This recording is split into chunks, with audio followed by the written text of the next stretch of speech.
Now let's take a look at actually using a struct in code. Now I want to show you this example because you will still see a lot of these out there. And if you'll actually go out and do a little digging around the internet, you'll find that people still argue and fight and debate about these things quite a bit.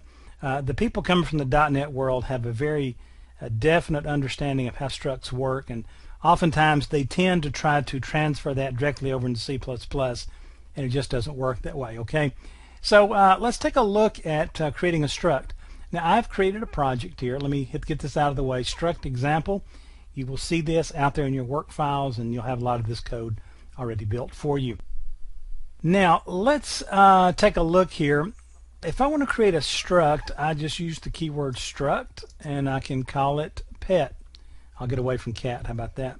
And then I'm just going to give myself some space and come down and close it out just like I would a class. Okay, so far we look just like a class, right? Well, what I'm going to do is I am going to just copy some things in here so you don't have to watch me type this stuff, and we'll just put it in right here.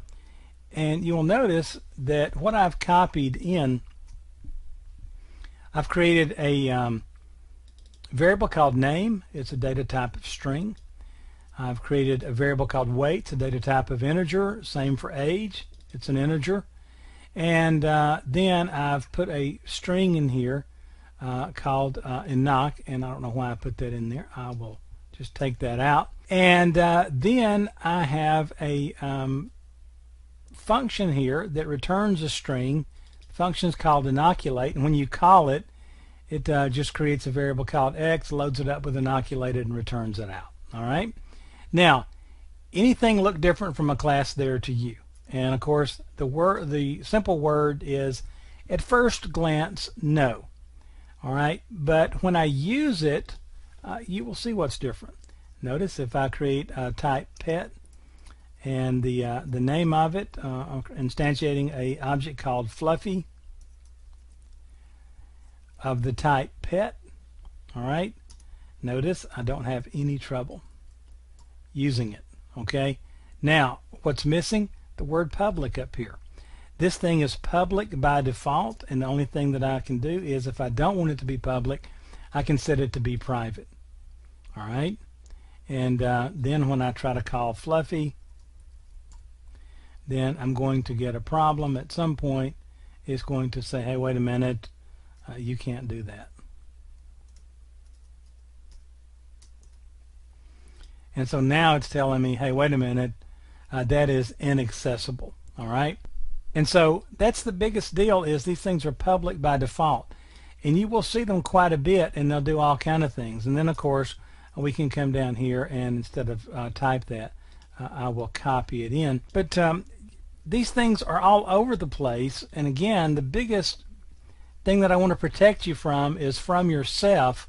And let's just create this and run it, because if you're coming from a .NET world, you will assume things about what's happening with these and why you should use a struct, and you think you're creating a value type variable and it's very efficient and all that, and in reality you're not doing anything really different than a class other than this public private default. So if I go out into my projects that I just built, and I go find my struct example, hold down my shift, right click on debug, open command window here, and just type struct example, you can see that inoculated was returned. Okay, so it simply reached up into Fluffy inoculate.